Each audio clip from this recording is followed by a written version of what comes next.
Hi ನಮಸ್ತೆ ಎಲ್ಲರಿಗೂ MSc ಚಾನಲ್ಗೆ ಸ್ವಾಗತ.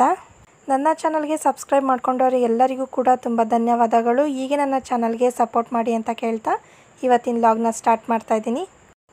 ನನ್ನ ಚಾನಲ್ಗೆ ಸಬ್ಸ್ಕ್ರೈಬ್ ಮಾಡ್ಕೊಂಡಿಲ್ಲ ಅಂದರೆ ಈಗಲೇ ಸಬ್ಸ್ಕ್ರೈಬ್ ಮಾಡ್ಕೊಳ್ಳಿ. ಇವತ್ತು ಮಾಡ್ತಾ ಇರೋಂಥ ರೆಸಿಪಿ ಬೀನ್ಸ್ ಹೆಸರುಕಾಳಿನ ಪಲ್ಯ. ಈ ಪಲ್ಯ ತುಂಬ ಟೇಸ್ಟಿಯಾಗಿರುತ್ತೆ, ತುಂಬ ಫಾಸ್ಟಾಗಿ ಮಾಡ್ಕೊಬೋದು, ಆರೋಗ್ಯಕ್ಕೂ ಕೂಡ ತುಂಬ ಒಳ್ಳೆಯದು. ಒಂದು ಕಪ್ಪಷ್ಟು ಹೆಸರು ಕಾಳನ್ನು ನಾನು ಒಂದು ರಾತ್ರಿ ಫುಲ್ಲು ನೆನೆಸಿಟ್ಕೊಂಡಿದ್ದೀನಿ. ನೆನೆಸಿಟ್ಟಿರೋಂಥ ಹೆಸರು ಕಾಳನ್ನು ಚೆನ್ನಾಗಿ ತೊಳೆದು ವಾಶ್ ಮಾಡಿ ಇಟ್ಕೊಂಡಿದ್ದೀನಿ. ಹಾಗೆ ಸಣ್ಣದಾಗಿ ಕಟ್ ಮಾಡಿ ಇಟ್ಕೊಂಡಿರೋಂಥ ಬೀನ್ಸನ್ನು ಕೂಡ ವಾಶ್ ಮಾಡಿ ಇಟ್ಕೊಂಡಿದ್ದೀನಿ. ಈಗ ಬೀನ್ಸನ್ನು ಹೆಸರು ಕಾಳನ್ನು ಕುಕ್ಕರಿಗೆ ಹಾಕ್ಬಿಟ್ಟು ಒಂದು ವಿಸಲ್ ಕೂಗಿಸ್ಕೊಂಡಿದ್ದೀನಿ.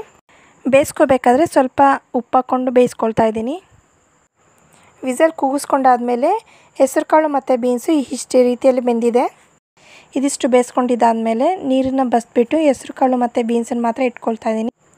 ಇದಿಷ್ಟು ಬೇಯಿಸ್ಕೊಂಡಾದಮೇಲೆ ಗ್ಯಾಸ್ ಸ್ಟವ್ನ ಆನ್ ಮಾಡಿ ಸಣ್ಣ ಕಡಾಯಿ ಇಟ್ಕೊಂಡಿದ್ದೀನಿ.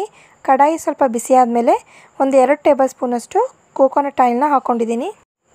ಆಯಿಲು ತುಂಬ ಚೆನ್ನಾಗಿ ಕಾದಿದ ಮೇಲೆ 1 ಟೀ ಸ್ಪೂನಷ್ಟು ಸಾಸಿವೆ ಕಾಳನ್ನು ಹಾಕ್ಕೊಳ್ತಾ ಇದ್ದೀನಿ.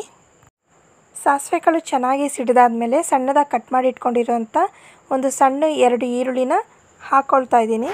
ಇದ್ರ ಜೊತೆಗೆ ಸ್ವಲ್ಪ ಕರಿಬೇವು ಸೊಪ್ಪು, ಸಣ್ಣದಾಗಿ ಕಟ್ ಮಾಡಿ ಇಟ್ಕೊಂಡಿರೋಂಥ 2 ಹಸಿಮೆಣಸಿನ್ಕಾಯಿ, ಹಾಗೆ ರುಚಿಗೆ ತಕ್ಕಷ್ಟು ಉಪ್ಪು ಹಾಕ್ಕೊಳ್ತಾ ಇದ್ದೀನಿ. ಪಲ್ಯ ಸ್ವಲ್ಪ ಖಾರ ಬೇಕು ಅಂತಂದರೆ 1-2 ಹಸಿಮೆಣಸಿನ್ಕಾಯಿನ ಹಾಕ್ಕೊಳ್ಳಿ. ಈಗ ಇದಿಷ್ಟು ಹಾಕಿಬಿಟ್ಟು ಸ್ವಲ್ಪ ಫ್ರೈ ಮಾಡ್ಕೊಳ್ತಾ ಇದ್ದೀನಿ. ಫ್ರೈ ಮಾಡ್ಕೊಳ್ತಾನೆ ಚಿಟಿಕೆಯಷ್ಟು ಹಿಂಗನ್ನು ಹಾಕ್ಕೊಳ್ತಾ ಇದ್ದೀನಿ.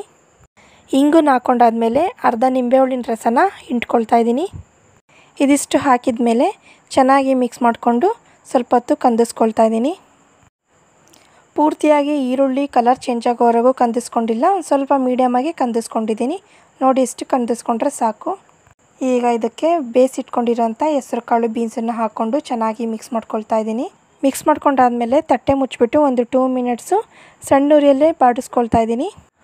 2 ಮಿನಿಟ್ಸ್ ಆದಮೇಲೆ ಪಲ್ಯ ಸರಿಯಾಗಿ ಕಂದ್ಕೊಂಡಿದೆ. ಈಗ ಕಂದಿರೋಂಥ ಪಲ್ಯಕ್ಕೆ ತುರಿದಿಟ್ಕೊಂಡಿರೋಂಥ ಹಸಿ ಕೊಬ್ಬರಿ ತುರಿನ ಹಾಕ್ಕೊಳ್ತಾ ಇದ್ದೀನಿ. ಕೊಬ್ಬರಿ ತುರಿ ಜೊತೆಗೆ ಸ್ವಲ್ಪ ಸಣ್ಣದಾಗಿ ಕಟ್ ಮಾಡಿ ಇಟ್ಕೊಂಡಿರೋಂಥ ಕೊತ್ತಂಬರಿ ಸೊಪ್ಪನ್ನು ಹಾಕ್ಕೊಳ್ತಾ ಇದ್ದೀನಿ. ಇದಿಷ್ಟನ್ನ ಹಾಕಿಬಿಟ್ಟು ಚೆನ್ನಾಗಿ ಮಿಕ್ಸ್ ಮಾಡ್ಕೊಳ್ತಾ ಇದ್ದೀನಿ.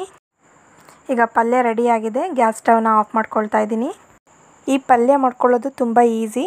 ಚಪಾತಿ, ಪೂರಿ, ಅನ್ನದ ಜೊತೆಗೆ ತುಂಬ ಚೆನ್ನಾಗಿರುತ್ತೆ. ಬೆಳಗಿನ ಬ್ರೇಕ್ಫಾಸ್ಟಿಗೆ ಇಲ್ಲಾಂದರೆ ಮಧ್ಯಾಹ್ನ ಲಂಚ್ ಬಾಕ್ಸಿಗೆ ಸೈಡ್ ಡಿಶ್ ಆಗಿ ಕಟ್ಬೋದು, ತುಂಬ ಚೆನ್ನಾಗಿರುತ್ತೆ. ಇವತ್ತು ಮಾಡಿರೋವಂಥ ಹೆಸರುಕಾಳು ಬೀನ್ಸಿನ ಪಲ್ಯ ರೆಸಿಪಿ ನಿಮಗೆ ಇಷ್ಟ ಆಗಿದ್ರೆ ಅಂದರೆ ಲೈಕ್ ಮಾಡಿ, ಶೇರ್ ಮಾಡಿ, ಕಮೆಂಟ್ ಮಾಡಿ, ಹಾಗೆ ನನ್ನ ಚಾನಲ್ಗೆ ಸಬ್ಸ್ಕ್ರೈಬ್ ಮಾಡ್ಕೊಳ್ಳಿ. ಹೀಗೆ ನನ್ನ ಚಾನಲ್ಗೆ ಸಪೋರ್ಟ್ ಮಾಡಿ ಅಂತ ಹೇಳ್ತಾ ಇವತ್ತಿನ ವ್ಲಾಗ್ನ ಮುಗಿಸ್ತಾ ಇದ್ದೀನಿ. Thank you.